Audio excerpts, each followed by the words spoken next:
ইরানের কাছে আমেরিকা নাকে খত দিয়া চুক্তি করেছে। ইরান যেভাবে চাইছে সেভাবে করেছে। এমনকি চুক্তি কি করতেছে সেটা তার প্রাণবন্ধু ইসরায়েলকে না দেখে চুক্তিটা সাইন করে ফেলছে। ইসরায়েল চেতিছে। ইসরায়েলের সাথে আমেরিকার সুখের সংসারে লাগিছে আগুন। এডিটর সাহেব, করুণ সুর হবে নাকি চাকভুম হবে বুঝবার পারিছি না। কোনটা দিমো? চাকভুম দেবো? আজ দেন না। $300 বিলিয়ন ক্ষতিপূরণ দিল ইরানকে আমেরিকা। অনেক তালেবর কইছিল ইরান হাইরা যাবে, ইরানের এই রেজিম টিকবে না। আমি বইলা গেছি বারে বারে ইরান হারবে না। আমি শুধু বইলাই যাই নাই, দেখাই দিছি কেন ইরানকে হারাইতে পারবে না আমেরিকা আর ইসরায়েল। বাংলাদেশে একটা প্রবাদ আছে, কাঙালের কথা বাজি হইলে ফলে। পিনাকি কাঙালের কথা বাসি হয়ে ফললো। আমি এই জন্যে ইমাম খামেনিকে মেরে ফেলার পর বাংলাদেশের পররাষ্ট্র মন্ত্রণালয়ের বিবৃতি নিয়ে রজার খলিলের ধুইছিলাম, উনারে তুলাধনা করছিলাম। এডিটর সাহেব তুলাধনার সাউন্ড দেন। উনার জ্ঞান নাকি সুয়ায় পড়ে আন্তর্জাতিক রাজনীতি নিয়ে, ভূ রাজনীতি নিয়ে, জিও পলিটিক্স নিয়ে, পররাষ্ট্র বিষয়ে। কইছিলাম এটা ইরান মনে রাখবে, কইছিলাম আমেরিকা হারবে আর দুনিয়ার পাওয়ারের ব্যালেন্স বদলায় যাবে। হইল এখন ইরান সামরিকভাবে দুর্বল ছিল, অনেক দুর্বল আমেরিকা আর ইসরায়েলের সম্মিলিত শক্তির কাছে। তাও এই অবিশ্বাস্য বিজয় কেমনে হইল এটা আমরা আজকে বুঝে দেখব। আর আমাদের জন্য এটাতে কি শিক্ষা আছে সেটাও আপনারা বুঝতে পারবেন। 2026-এর 6 মার্চ, বেশি দিন আগের কথা না, কয়েক মাস আগে, ট্রুথ সোশ্যালে ক্যাপিটাল লেটারে একটা পোস্ট দিল টেরাম মামু। 3টা শব্দ, আনকন্ডিশনাল স্যারেন্ডার, নিঃশর্ত আত্মসমর্পণ। এর কম কিছু না। ট্রাম্প বলল ইরানের সাথে কোনো ডিল হবে না যতক্ষণ পর্যন্ত না সম্পূর্ণভাবে তারা আত্মসমর্পণ করছে। শুধু তাই না, আরো কইছিল আত্মসমর্পণের পর একজন গ্রেট এবং গ্রহণযোগ্য নেতা, অ্যাকসেপ্টেবল নেতা কইছিল, এটা বেছে নেওয়া হবে। মানে কি? মানে ইরানের পরবর্তী সর্বোচ্চ নেতা কে হবে সেটাও ঠিক করবে ট্রাম্প নিজে, ওয়াশিংটন। ট্রাম্প বলছিল তাকে নতুন নেতা নির্বাচনের সময় তার সে থাকতে হবে। আর আজ 18 জুন চুক্তি সই হয়ে গেছে। ট্রাম্প নিজে চুক্তি সই করছে। কোথায় সই করছে জানেন? আল্লাহর কি কাম, ভার্সাই প্রাসাদে, এই ফ্রান্সে এসে, আমার কিছু দূর দূরেই।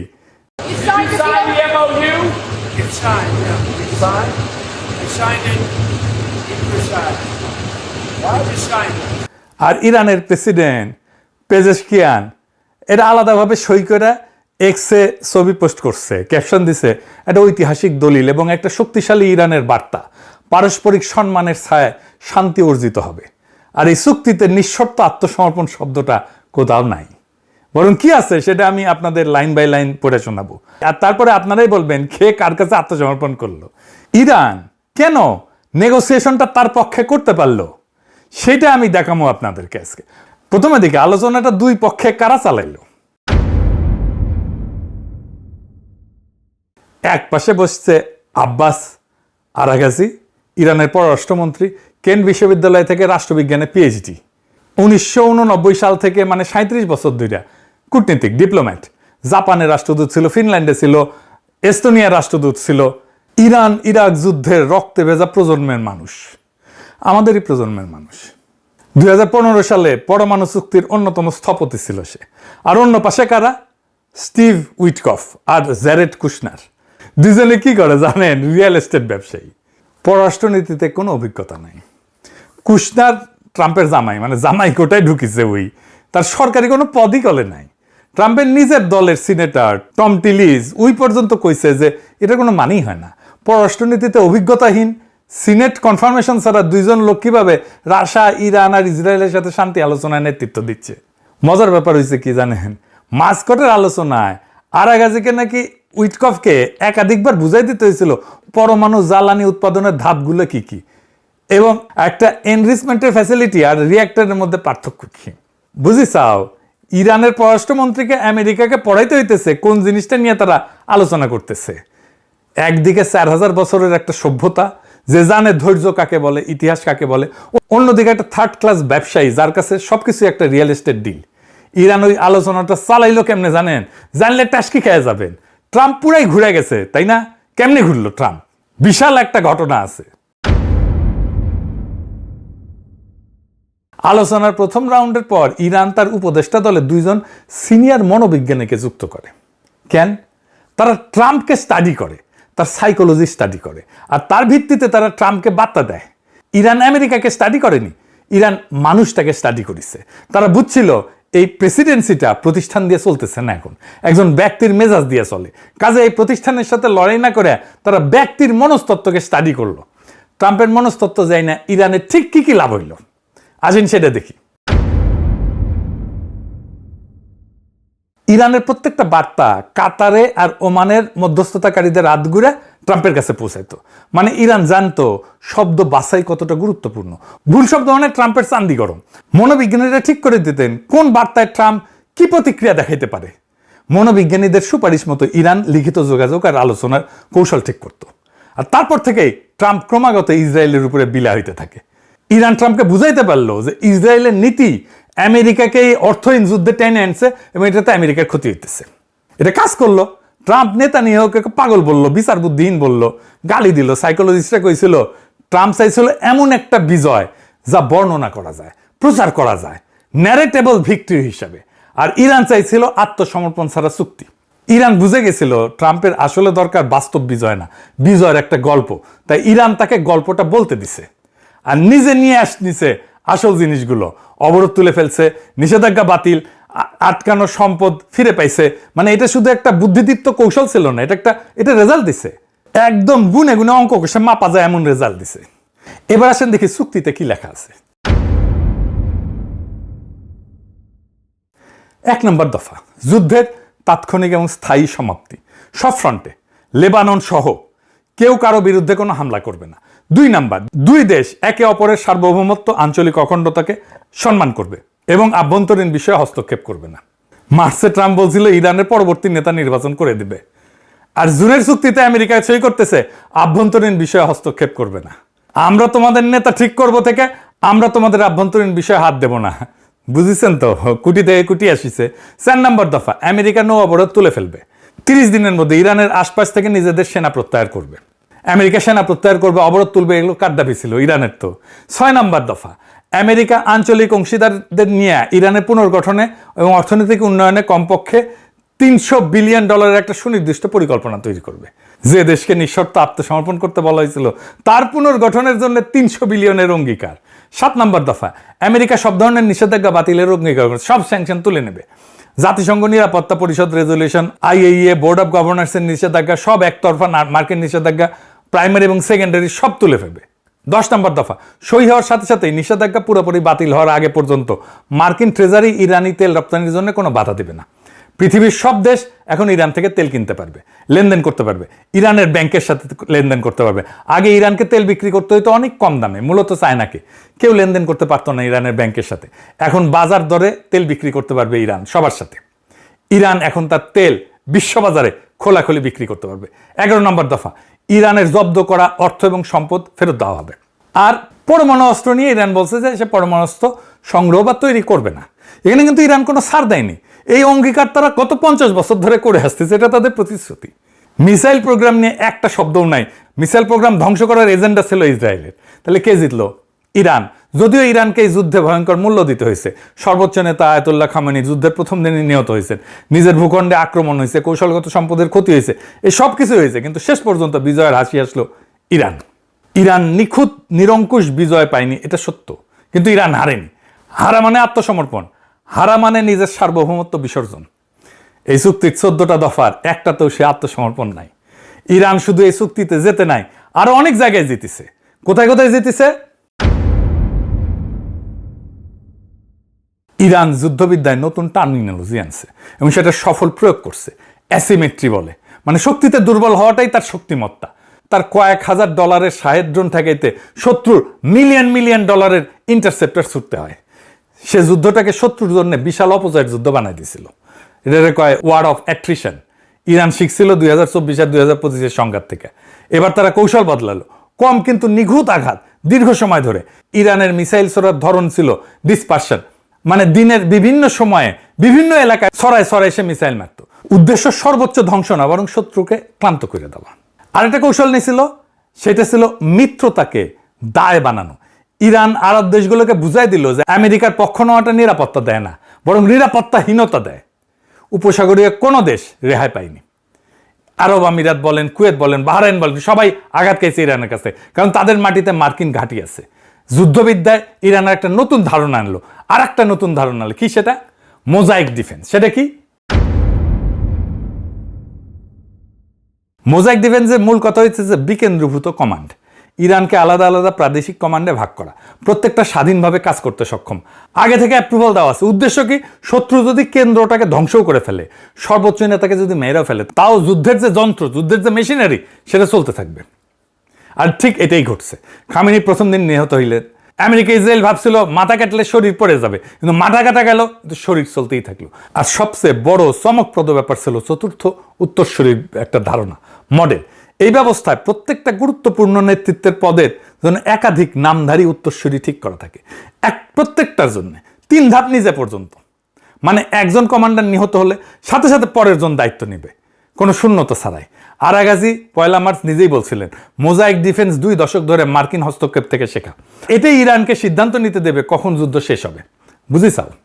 মানে বলছে, ওরাই বলছে আমরা ঠিক করবো কখন যুদ্ধ শেষ হবে। এটাই ছিল তাদের আসল অস্ত্র। আর কস্ট অ্যাসিমেট্রি তো আছে, সস্তা ড্রোন দিয়া দামি প্রতিরক্ষাকে ফোকলা করিয়া দিছে একেবারে। ইসরায়েল কি বলিছে এই চুক্তি দেখা? আমেরিকার ইসরায়েলের বাইরাবাড়ি শুরু হয়ে গেছে। এটা সাউন্ড দেন, বাইরাবাড়ি সাউন্ড দেন। ইসরায়েল তো মহাবিলা। নেতানিয়াহু নিজের সাবেক জাতীয় নিরাপত্তা উপদেষ্টা ইয়াকব আমিদ্রর, সে কইছে যে এটা একটা বাজে চুক্তি। আমেরিকানরা নগদ অর্থ দেইলা বড় জোর একটা কাগজ পাইছে, কইছে ইচ্ছাপত্র, অভিপ্রায়পত্র। টাইমস অফ ইসরায়েলের সম্পাদক এটা বলছে বিপর্যয়কর আত্মসমর্পণ। আর সাবেক উপনিরাপত্তা উপদেষ্টা চাক ফ্রিলিক বলছে যে ইরান আরো শক্তিশালী হইয়া বেড়াইছে।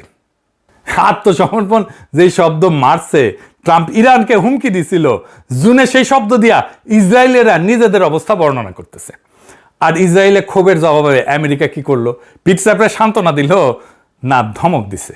18 জুন হোয়াইট হাউসে ব্রিফিং এ ভাইস প্রেসিডেন্ট জেডি ভ্যান্স ইসরায়েলকে বলছে, একটা সলিড বাম্বু দিছে, বলছে যে আমি ইসরায়েলের মন্ত্রিসভায় থাকলে গোটা দুনিয়ায় আমরা একমাত্র শক্তিশালী মিত্রকে আক্রমণ করতাম না। আমেরিকার ভাইস প্রেসিডেন্ট ইসরায়েলকে মনে করায় দিচ্ছে তোমার একমাত্র বড় মিত্র আমরা, আর তোমরা বাকি দুনিয়াকে চটায় ফেলছো। ট্রাম্পই তার ভাষায় এই মুহূর্তে দুনিয়ার একমাত্র রাষ্ট্রপ্রধান যে ইসরায়েলের প্রতি সহানুভূতিশীল।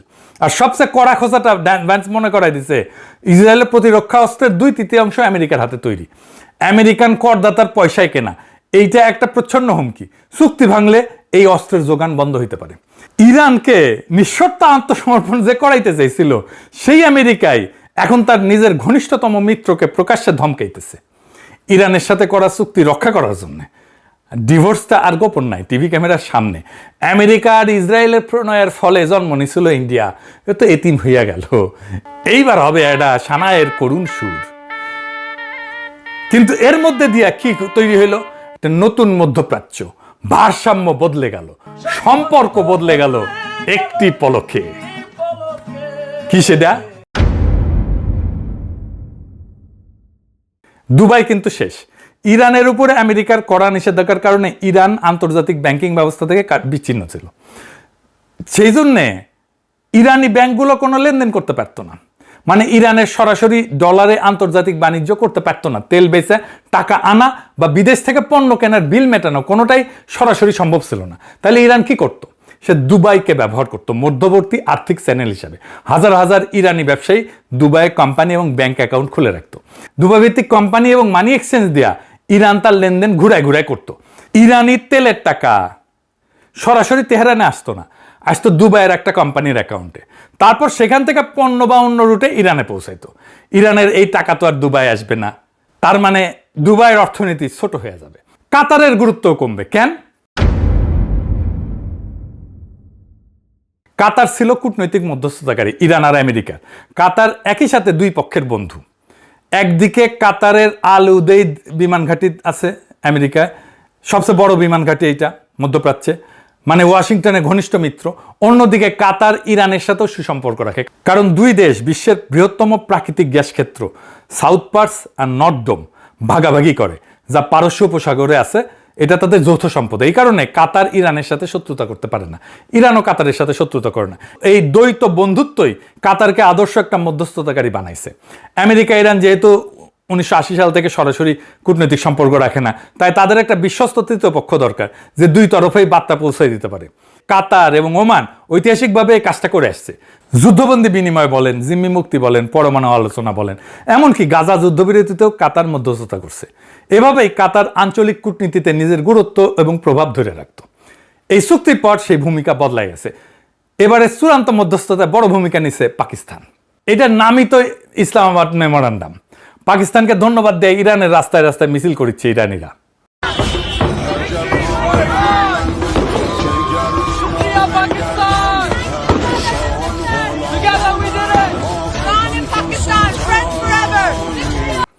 দেখিসাও, বিশ্ব রাজনীতিতে পাকিস্তানকে কোণঠাসা করে রাখার ভারতীয় চেষ্টা মাঠে মারা গেছে। বৈরিত রাস্তায় ব্যানার, থ্যাংক ইউ ইরান। 32 বছর লেবাননে থাকা বিশেষজ্ঞ নিকোলাস ড্যানফোর্ড বলছেন, হিজবুল্লাহ 4 দশকের সবচেয়ে আত্মবিশ্বাসী হয়ে বেড়াইছে।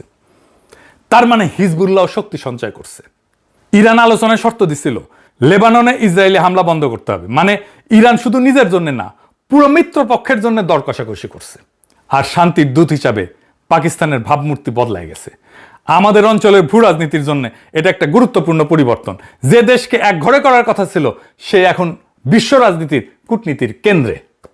এইবার তারেক রহমানকে একটা ধন্যবাদ দিই। সে একজন বিশ্ব রাজনীতিতে 10টা পিএইচডি করা স্ট্র্যাটেজিক অ্যাডভাইজার রাখিছে, যে ইরান যুদ্ধের ভবিষ্যৎ নিয়ে ভবিষ্যৎবাণী করেছিল। অক্ষরে অক্ষরে পয়েন্টে পয়েন্টে মিলে গেছে। হ্যাঁ, শুনে নেই এটা সেটা। হ্যাঁ, এইটা সে শোনান।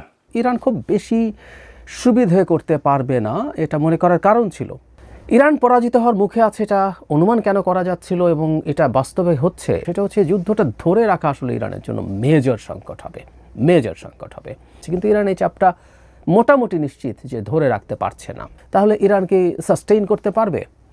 উত্তর হচ্ছে পারবে না। এটা পারার কথা ছিল না। যে রেজিম তাদের আছে, এই রেজিমটা তাদের সব রকম বিকাশকে রুদ্ধ করে বলে আমি মনে করি। কিন্তু রাশিয়াও কি ইরানকে কোনো অস্ত্র সাহায্য করবে? আমার মনে হয় না। চায়নাও কি করবে? আমার মনে হয় না। চায়না এই যুদ্ধে অন্তত অস্ত্র দিয়ে ইরানকে সাহায্য করবে মনে করার কারণ নেই। কিন্তু ইরান এটা আসলে আর বেশি দিন চালাতে পারবে না। ইনফ্যাক্ট একটা হিসেবে দেখা গেছে যে আস্তে আস্তে ইরানের মিসাইল লঞ্চিং কমছে, আর ইরান খুব বেশি দিন মানে যুদ্ধটা চালিয়ে যেতে পারবে না। এটা মোটামুটি নিশ্চিতভাবেই বলা যায়। হঠাৎ হঠাৎ কিছু মিসাইল অ্যাটাক সে করবে। এই মুহূর্তে বলা যায় ইরান বেশ সংকটে আছে এবং সে খুব বেশি আগাতে পারবে না। ইরানের রেজিম খুব বড় চাপের মুখে আছে। সেই রেজিমের পতন হওয়ার সম্ভাবনাও খানিকটা আছে, অনেক এখনও দেখছি না, কিন্তু সম্ভাবনা উড়িয়ে দেওয়া যাবে না। শুনিছেন, মিলিছে না? ওরে তো ইলন মাস্ক টোকাই নিতে গেছিল, পারে নাই, খপ কইরা তারেক রহমান তার উপদেষ্টা বানায় দিচ্ছে।